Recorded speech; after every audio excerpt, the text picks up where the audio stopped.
Hi everyone, welcome into Zara's Tarot, guys. This is for all signs. It's a collective message. So as always, take the parts that resonate with you and your own personal situation, leave the rest. If you're looking for something a bit more personalised, you can book the 3-card mini reading, and all of the information for that is in the description box below. So today we're using the Psychic Tarot, or the Psychic Tarot Oracle deck. So let's see. We have Gemini, Aries so far. Wow, someone here has, oh my god, we have Virgo here as well. There's someone here who is escaping, trying to escape their reality, maybe through temptation, which is, maybe it could be, you know, bad behaviour, toxic habits, even addictions, right? Discontent and boredom. Something here about someone who's really bored and discontent with their life, trapped in fear. Look at this. Someone here who is very lonely, but they're kind of isolating themselves. Also, there's could be some, look at this, disruption. My goodness me, what's going on here? So this is like the tower moment. You could be dealing with someone here who's having problems with authority figures right now, and they could be coming to you for maybe some help and advice. So let's dive in and see what's going on here. You could be the one in your family, right, who has become very aware of your spiritual journey. You maybe felt like the odd one out in your family, the black sheep, whatever. I feel maybe you took more of a spiritual path, and in recent years you've been really preparing for this role by focusing on self-healing and opening your mind. And I see here that you've been very intentional with your actions and thoughts, and dedicated to really undoing generational of like harmful patterns here.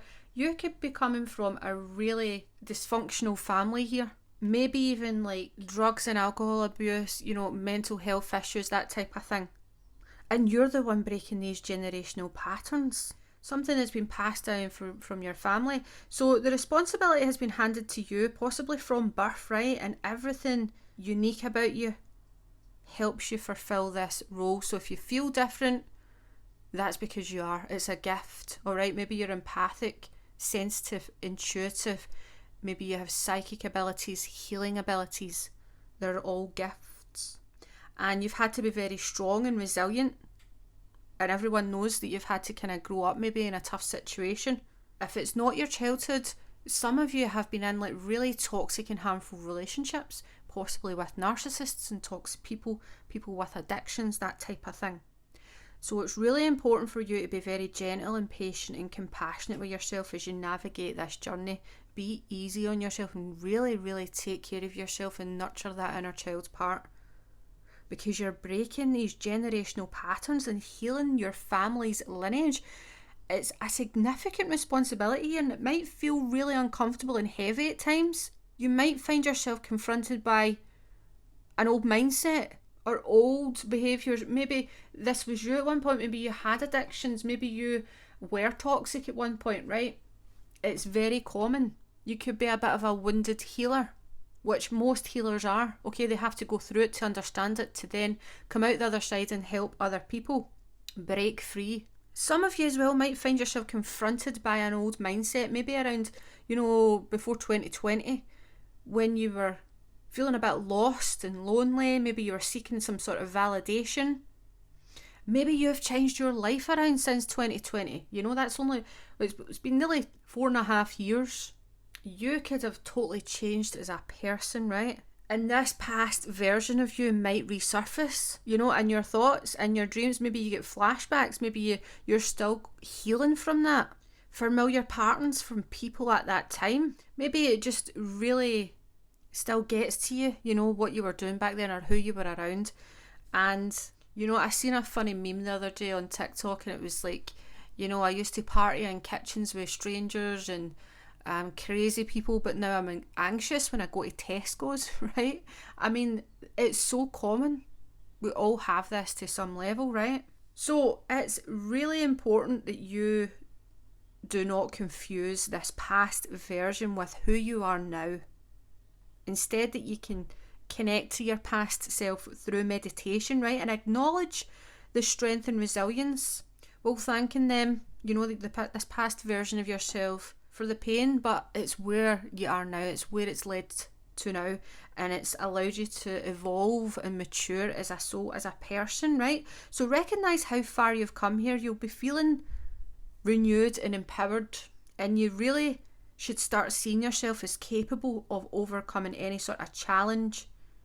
You can achieve your goals here. So with this realization, you'll approach life with a newfound sense of confidence, knowing that anything you desire is within reach as long as you take action.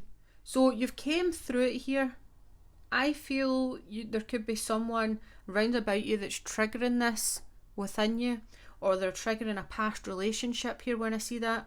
You may have had a theme running through maybe your life that you feel frustrated and stuck all of the time, or maybe you've had problems with authority figures. That could be Saturn, right? That could be your Saturn return maybe, or that is your kind of challenge in this lifetime to overcome. So look to where Saturn and Mars as well is. Where is Saturn and Mars in your chart? And that will show you the areas that could be impacted here. When we see temptation, it's that illusion, confusion, escapism type energy. We've just had Pisces season. Still Pisces is very heavily influential next month in the astrology as well. So it's like Pisces and Saturn and Mars, Uranus and Neptune. That's the kind of addiction type energy, where it's like we try to escape from our reality. Our ego takes hold. Our inner child is frightened, so we try to escape it. So in April, it's pretty intense, right? Especially for cardinal signs. Cancer, Libra, Capricorn and Aries, especially Aries, because it's Aries season.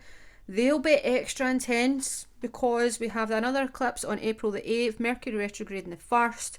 And if you provoke a cardinal sign, they're so feral and they will fight back. It's like, don't mess with any of those signs. This is like your Emperor energy here. So this is Aries.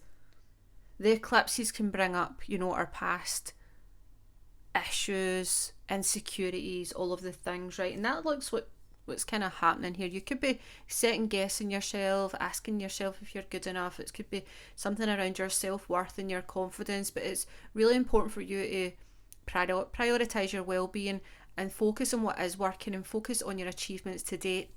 You've overcome so much in your life. You're resilient, your strength, and anyone who overcomes any sort of addiction is like a superhero to me, because it really takes courage, determination and willpower and strength of character.